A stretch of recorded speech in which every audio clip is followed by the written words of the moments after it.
വിദ്യാർത്ഥികളുടെ പ്രത്യേക ശ്രദ്ധയ്ക്ക് പല വിദ്യാർത്ഥികളും പലപ്പോഴായി ചോദിക്കുന്ന ഒരു കാര്യമാണ്, ആറാം സെമസ്റ്റർ റീവാലുവേഷൻ റിസൾട്ടിനെ കുറിച്ചൊരു വീഡിയോ ചെയ്യാമോ എന്ന്. അതിനെക്കുറിച്ച് നമുക്ക് അറിയാവുന്ന കാര്യങ്ങളൊക്കെയാണ് ഈ വീഡിയോയിൽ പറയാൻ ശ്രമിക്കുന്നത്.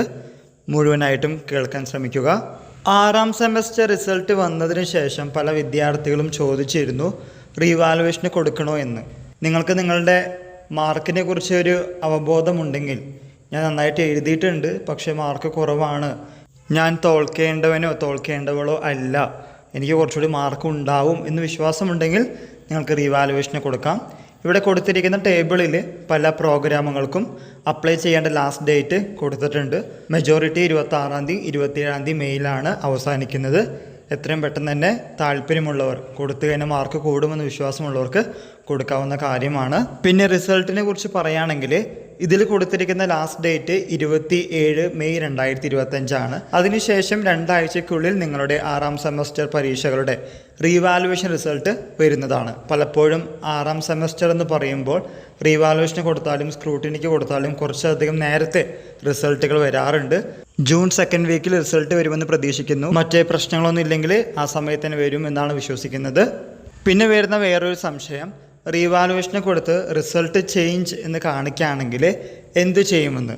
മെയ് 30 മുതൽ യൂണിവേഴ്സിറ്റിയിൽ നിന്ന് കോളേജിലേക്ക് നിങ്ങളുടെ കൺസോളിഡേറ്റഡ് ഗ്രേഡ് കാർഡ് അഥവാ ഡിഗ്രി ഗ്രേഡ് കാർഡും പ്രൊവിഷണൽ സർട്ടിഫിക്കറ്റും അയക്കുന്നതാണ്. ആറാം സെമസ്റ്റർ റീവാലുവേഷന് കൊടുത്ത് റിസൾട്ടിൽ ചേഞ്ച് വരികയാണെങ്കിൽ ഇതിനുവേണ്ടി വീണ്ടും അപ്ലൈ ചെയ്യേണ്ടി വരുമോ എന്ന് പലരും ചോദിച്ചിരുന്നു. സർട്ടിഫിക്കറ്റിൻ്റെ കാര്യത്തിൽ അത്ര ബുദ്ധിമുട്ട് വരില്ല, കാരണം ഇപ്പോൾ കിട്ടുന്നത് നിങ്ങളുടെ പ്രൊവിഷൻ സർട്ടിഫിക്കറ്റാണ്. ഒറിജിനൽ സർട്ടിഫിക്കറ്റ് കിട്ടിയിട്ടില്ല. നിങ്ങളുടെ റിസൾട്ടിൽ നോ ചേഞ്ച് അല്ല, റിസൾട്ട് ചേഞ്ച് ഉണ്ടെങ്കിൽ തീർച്ചയായിട്ടും നിങ്ങൾ റീ അപ്ലൈ ചെയ്യേണ്ടി വരും. ദെൻ സർട്ടിഫിക്കറ്റിൻ്റെ കാര്യത്തിലാണെങ്കിൽ അത്ര ബുദ്ധിമുട്ടില്ല, നേരത്തെ പറഞ്ഞതുപോലെ വരാത്തത് കൊണ്ട്. കൺസോളിഡേറ്റഡ് ഗ്രേഡ് കാർഡിൽ വ്യത്യാസമുണ്ടാകും. ദെൻ പ്രൊവിഷൻ സർട്ടിഫിക്കറ്റ് എന്ന് പറയുമ്പോൾ നിങ്ങളുടെ ഗ്രേഡ് പോയിൻ്റ് ആണ് കൊടുക്കുന്നത്. അതിൽ A+ ഗ്രേഡ് ഓയിലേക്ക് മാറുക, A+ലേക്ക് മാറുക, അങ്ങനെ സിഗ്നിഫിക്കൻറ്റ് ചേഞ്ച് വരികയാണെങ്കിൽ മാത്രം നിങ്ങൾക്ക് പ്രൊവിഷൻ സർട്ടിഫിക്കറ്റ് മാറ്റിയാൽ മതി, അല്ലെങ്കിൽ കൺസോളിഡേറ്റഡ് ഗ്രേഡ് കാർഡ് മാത്രം മാറ്റി മുന്നോട്ട് പോയാൽ മതി. മാർക്ക് കൂടിയാലാണല്ലോ ഇക്കാര്യങ്ങൾ ചിന്തിക്കേണ്ടത്.